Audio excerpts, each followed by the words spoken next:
How to allow or deny do not disturb permissions on Samsung Galaxy S26 Ultra. So let's start the video. First of all, go to app library. Now here, so click on settings app. Now in setting, scroll down and click on apps. You will see apps is here, so click on apps. Now here, so click on this three dot icon. So after click on this three dot icon, click on special access.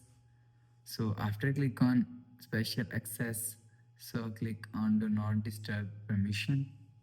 So after click on do not disturb permission, so if you want to allow or deny do not disturb permission.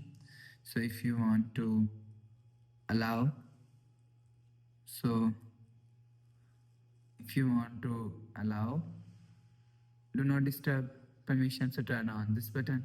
So after turn on this button, you will see do not disturb permission is allowed. So if you want to deny do not disturb permission, so turn off this button. You will see do not disturb permission is denied. So you will allow or deny do not disturb permission from here. So after the process, go back to home screen, refresh phone. So that's how you can allow or deny do not disturb permission on Samsung Galaxy S26 Ultra. So if you like the video, please subscribe. Thanks for watching.